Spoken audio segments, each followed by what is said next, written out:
घने जंगलों में लगातार 12 घंटों से ऑपरेशन चल रहा है। सुरक्षा बलों और एसओजी के जवानों और आतंकियों के बीच लगातार इस ऑपरेशन में अभी तक अफसोस की बात यह है कि 4 जवान जो है एक अधिकारी समेत वो शहीद हुए हैं और बाकी के जो जवान हैं उनका इलाज चल रहा है, वो भी घायल हो रहे हैं। इस समय आपको बता दें कि हम ग्राउंड जीरो पे हैं। ग्राउंड जीरो में किस तरह से हाइड आउट और घने जंगलों में कच्चे बनी ढोक में आतंकी जो है वो सहारा लेते हैं, कैसे वो रुकते हैं और वो क्या क्या उनको मदद की चीजें यहाँ पर जो है स्थानीय लोगों की तरफ से मुहैया कराई जाती है, क्योंकि आतंकी लंबे समय से यहाँ पर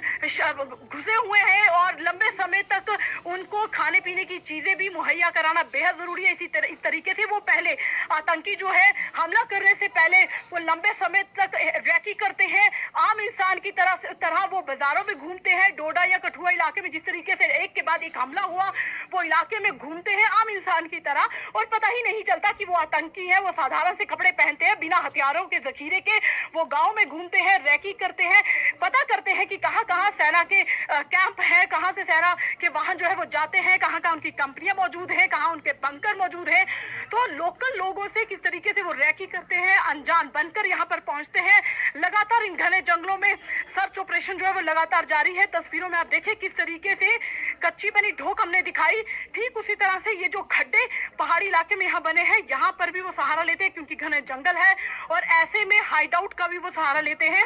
हथियार जो है वो हाइड आउट में छुपाते हैं और बाद में रैकी करने के बाद जब वो हमला करते हैं, पहले अपने ठिकानों से हथियार लाते हैं और उसके बाद वो जो है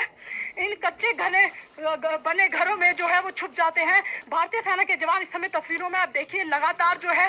वो उन्होंने इलाके को घेरा हुआ है। ये घने जंगल है, इस टॉप पे जो है वो मुठभेड़ 12 घंटे से लगातार जो है वो जारी है और ये वो घना टॉप है। हालांकि हमें आगे जाने की अनुमति नहीं है, तो कोशिश करेंगे कि यहाँ से ही हम कैमरे से आपको दिखाने की कोशिश करेंगे कि ये जो ऊपर की टॉप है, ये जंगल की जो तस्वीरें आप देख रहे हैं वो बिल्कुल नजदीक है, ज्यादा दूर नहीं है, कुछ ही दूरी पर ये पहाड़ है और जहाँ पर ये हमला जो है वो हुआ है 12 घंटे से ज्यादा हो चुका है। इन घने जंगलों में लगातार जो है वो हमारे जवान जो है वो पहुंच रहे थे, सर्च कर रहे थे, सुरक्षा बल वहां पर पहुंचे थे, एसओजी के जवान वहां पर पहुंचे थे, लेकिन सर्च के दौरान ही उन्होंने आतंकियों ने जो है वो सेना के जवानों पर फायरिंग की। बदले में उन्होंने भी फायरिंग की। दोनों तरफ से ताबड़तोड़ फायरिंग जो है वो 3 से 4 घंटे लगातार चलती रही। बाद में हमारे जो जवान थे वो जो है वो घायल हुए। तो ये जो इलाका है, यहाँ से कहा जा रहा है, सूत्रों से के अनुसार जानकारी मिली है कि हमारे जो जवान थे यहाँ अपने वाहन, मैं तस्वीरों में दिखाने जाऊंगी, आशु आप दिखाने की कोशिश करो, ये जो वाहन है इसके आगे वाहन भी नहीं जाते क्योंकि सड़क जो है वो साधारण सी बनी हुई है, सड़क बिल्कुल ठीक नहीं है, यहाँ से आगे वाहन नहीं जाते हैं। तो ये जो सेना के जवान गाड़ियों के साथ यहाँ मौजूद हैं और बिल्कुल ऊपर जो है वो कच्चे बने ढोक जो आप देख रहे हैं, बहुत ज्यादा दूर नहीं है, बिल्कुल नजदीक ऐसे ये ढोक कच्चे बने मकान है जहाँ पर आतंकी जो है वो लगातार सहारा लेते हैं, लगातार छुपते हैं। हाल ही में डोडा में जो मुठभेड़ हुई थी उसमें 3 आतंकी जो ढेर किए गए थे, ऐसी ही बनी कच्ची ढोक में उन 3 आतंकियों को मार गिराया था और बाकी आतंकियों को निस्तेनाबूद करने के लिए सर्च ऑपरेशन जो है उसके बाद लगातार चल रहा है। और इस सर्च ऑपरेशन के दौरान ही जैसे ही भारी भरकम हथियारों के साथ हमारे जो जवान हैं वो जब मौके स्थल पर पहुंचे तो अंधाधुंध आतंकियों ने फायरिंग जो है वो कर दी, क्योंकि आतंकी लगातार इन्हीं जंगलों में छुपे हैं। वो रास्ता बदल रहे हैं, जगह बदल रहे हैं और रैकी करके जानकर, क्योंकि उनके साथ 2 स्थानीय जो गाइड है वो मौजूद है जिनकी वजह से उनको मदद मिल रही है और वो आए दिन अपना रास्ता बदल रहे हैं, यहाँ से भागने की कोशिश कर रहे हैं। लेकिन इन घने जंगलों में जब सुरक्षा बलों ने यहाँ पर अपनी मौजूदगी दिखाई, भारी भरकम हथियारों के साथ हमारे सेना के जवान भी थे, तो उन्होंने भी जवाबी कार्रवाई में फायरिंग की। यहाँ से पैदल, आपको बता दें ये जो सड़क आप देख रहे हैं, आप सड़क दिखाने की कोशिश करें, यहाँ से गाड़ियों का जाना बेहद मुश्किल है। यहाँ से आगे की अगर रास्ता दूर से अगर तस्वीरों में दिखाने की कोशिश करें कि यहाँ से छोटी गाड़ी भी यहाँ से नहीं जा सकती, लेकिन जो गाड़ियां आप सेना के हमारे कैमरे की तस्वीरों में देख चुके हो, इन यहाँ पे ही सेना की जवानों की गाड़ियां लगी। ये जो गाड़ियां हैं आप देखिए, ये गाड़ियां यहाँ पर लगी। यहाँ से जो जवान है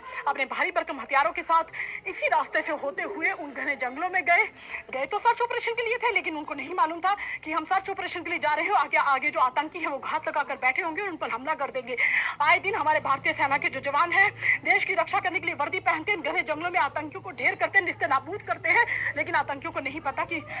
वो आतंकियों की माफ कीजिए, जवानों को नहीं मालूम होता कि आतंकियों की गोलियों का निशाना वो बन जाएंगे, और आतंकियों को भी खबर नहीं होती कि कब कितनी ज्यादा तादाद में भारतीय सेना के जो जवान हैं वो उनको चारों तरफ से घेर लेंगे, क्योंकि एक टॉप है। तो ये घने जंगलों का टॉप अगर आप देख रहे हैं कैमरों में, इस टॉप पे आतंकी अक्सर ऐसी टॉप पे, वो जंगलों में नहीं, पहाड़ियों के अंदर नहीं छुपते हैं। आजकल उन्होंने नई तकनीक का सहारा लिया है। वो या तो कच्चे मकान का सहारा लेते हैं या फिर ऐसी टॉप पे चले जाते हैं कि जहां पर दिन या शाम या रात को अगर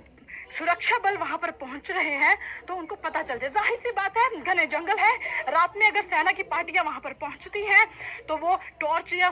डिम लाइट का इस्तेमाल करती हैं, तो उनको इशारा मिल जाता है कि यहाँ पर किसी के आने की अनुभूति जो है आतंकियों को हो जाती है। यही कारण है कि उन्होंने कल भारतीय सेना के जवानों पर जो है अंधाधुंध फायरिंग की, जिसमें अफसोस की बात है कि हमारे 4 जवान